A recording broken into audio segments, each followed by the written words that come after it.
Subscribe कीजिए हमारे channel को, हमारी नई वीडियो को सबसे पहले देखने के लिए और बेल आइकॉन को प्रेस कीजिए।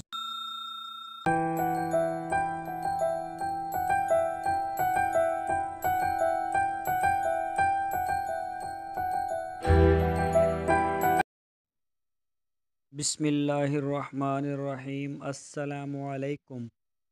मेरे दोस्तों, क्या हाल चाल हैं? मैं उम्मीद करता हूँ कि मेरे तमाम दोस्त खैरियत से होंगे। तो दोस्तों, आज हम बड़े ही अच्छे टॉपिक के ऊपर बात करने वाले हैं। हमारा जो आज का टॉपिक है जिसे हम डिस्कस करेंगे वो है गॉट फार्मिंग।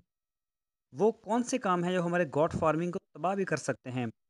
हमेशा आपको यही मालूमात दी जाती है गॉट फार्मिंग के फ़ायदे, गॉट फार्मिंग का नफ़ा। ठीक है, ये बातें अपनी जगह पे ठीक है, लेकिन कुछ ऐसी भी चीज़ें होती हैं जो जिनका अगर ख्याल ना किया जाए तो इससे जो पूरे का पूरा फार्म भी तबाह हो जाता है। बहुत हमारी अच्छी वीडियो है, आप हमारी वीडियो को एंड तक देखें लाजमी। तो सबसे पहले मैं अपना तारुफ करवा दूं, मेरा नाम है तारक चौधरी और आप देख रहे हैं हमारा यूट्यूब चैनल DGF। तो दोस्तों, आपसे रिक्वेस्ट है, अगर आपने हमारे चैनल को सब्सक्राइब नहीं किया तो पहले हमारे चैनल को सब्सक्राइब लाजमी कर लें। हमारी वीडियो को लाइक करें, अपने फेसबुक और व्हाट्सएप के ग्रुप्स में लाजमी शेयर करें। तो दोस्तों, जैसा कि आजकल एक बकरे की कीमत तकरीबन 50,000 से 60,000 के दरमियान आम चलती है, नॉर्मल। तो जब हम ये सुनते हैं 50-60 हज़ार का बकरा तो फ़ौरन हमारे भी जहन में ये ख्याल आता है कि अगर हम कोई 10 बकरे भी पाल लें तो वो 5-6 लाख रुपए के बनते हैं। इसीलिए बगैर सोचे समझे मंडी से हम जाके 10 बकरे ले आते हैं। शुरू में तो हम इनका ख़ास ख्याल रखते हैं, फिर अपनी दूसरी मसरूफियत की वजह से या कम इल्मी की वजह से इनकी दुरुस्त परवरिश नहीं होती और कुछ जानवर मर जाते हैं, और जो बच जाते हैं वो सोची गई कीमत नहीं हमें देते। इससे हमें बहुत बड़ा एक नुकसान होता है। तो आज हम जो आपसे बात कर रहे हैं, जो टॉपिक हमने डिस्कस किया है, इसका मकसद है गॉट फार्मिंग के साथ जुड़े हुए जो ख़तरात हैं वो भी सामने लाए जाएं, ताकि जो हमारे फार्मर दोस्त हैं उनको इस बात से अच्छी तरह से आगाही हो सके। गॉट फार्मिंग शुरू करने वाले अहबाब को अनदेखे ख़तरात के बारे में इल्म हो सके और इनसे बचाव की तदबीर वो कर सकें। हर कारोबार की तरह गॉट फार्मिंग के अपने नफ़ा और नुकसानात हैं। अगर आप गॉट फार्मिंग शुरू करने का इरादा कर रहे हैं तो इसके फ़ायदे के साथ जुड़े हुए ख़तरात का जानना भी बहुत ज़रूरी है। गॉट फार्मिंग जहां बहुत ज़्यादा मुनाफा देने वाला कारोबार है, वहां चंद ऐसे ख़तरात हैं जिन पर तवज्जो न देने से आपका काफ़ी नुकसान हो सकता है, आपका फार्म भी ख़त्म हो सकता है।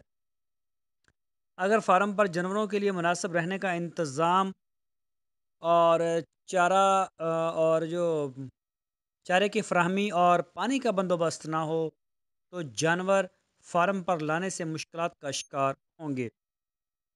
फार्म को नाकाम करने में बीमार जानवरों की शिनाख्त ना करना अहम किरदार अदा करता है।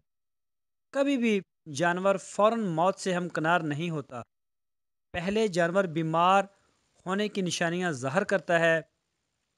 अगर अक्लमंद फार्मर अपने जानवर पर नज़र रखने वाला है तो बीमार जानवर को फ़ौरन शिनाख्त करके इसका इलाज करवाता है। अगर सिर्फ जानवर के जिस्म का दर्जा हरारत कम या ज़्यादा महसूस हो तो इसकी बीमारी का अंदाज़ा लगाया जा सकता है। तंदुरुस्त जानवर अपने रेवड़ से अलग नहीं रहता। अगर एक बकरी में मैं करे तो दूसरी बकरियां इसका जवाब देना ज़रूरी समझती हैं, और तंदुरुस्त बकरी की दुम हमेशा ऊपर की तरफ होती है और दाएं तरफ बाएं तरफ हरकत करती रहती है। हमारे मुल्क में जानवरों की चोरी एक अहम मसला है। अगर जानवर की हिफाजत का मुनासिब इंतज़ाम ना हो तो फार्म नुकसान में चला जाता है। फार्म के नाकाम होने की अहम वजह जानवरों को हिफाजती टीकाजात और वक्त पर डिवर्मिंग ना करवाना है। माहिरीन के मुताबिक जब भी जानवर को हिफाजती टीकाजात लगवाए जाएँ تو اس سے پہلے ڈیورمنگ ضرور کی جائے تاکہ معدے کے اندر نقصان دہ جراثیم کا خاتمہ ہو جائے اور حفاظتی ٹیکہ جات اپنا بھرپور اثر ظاہر کریں۔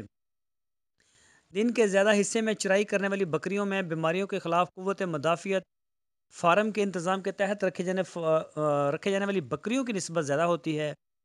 اس لیے کھلے علاقے میں چرنے والی بکریوں کو ڈیورمنگ اور حفاظتی ٹیکہ جات کی طرف زیادہ توجہ نہیں دی جاتی، لیکن فارم کے انتظام کے تحت رکھی جانے والی بکریوں کو ڈیورمنگ اور حفاظتی ٹیکہ جات نہ لگوائے جائیں تو جلدی بیمار ہو کر فارم کے لیے نقصان کا باعث بنے گی۔ اگر فارم کے اندر بیمار جانور کو دوسرے جانوروں سے تندرست ہونے تک الگ نہ رکھا جائے تو اس سے جو تندرست جانور ہوتے ہیں وہ بھی بیمار ہو سکتے ہیں، جو کہ فارم کو نقصان پہنچائیں گے۔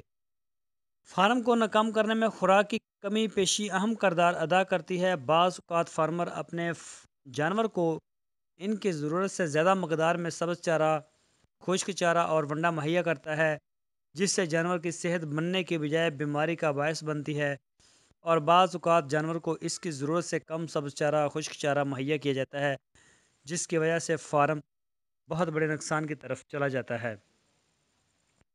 تو دوستو یہ بہت ہی امپورٹنٹ وجوہات ہیں، ریزن ہیں جو ہم نے آپ کے ساتھ ڈسکس کی ہیں۔ تو میں امید کرتا ہوں کہ آپ کو ان کی سمجھ اچھی طرح سے آ گئی ہوگی، اور آپ اس کا بھی ضرور خیال کریں گے، اپنے فارم کے اوپر بیمار جانوروں کے اوپر نظر رکھیں گے۔ تو اگر آپ کو ہماری ویڈیو پسند آئی ہے تو اس کو لائک ضرور کریں۔ تو دوستو آپ اپنے دوستوں کے ساتھ بھی اس کو شیئر کریں اور ہمارے چینل کو سپورٹ کریں، اس کو سبسکرائب لازمی کریں۔ آپ کا بہت زیادہ شکریہ، پھر ملیں گے آپ کو ایک نئی ویڈیو کے ساتھ۔ اللہ حافظ۔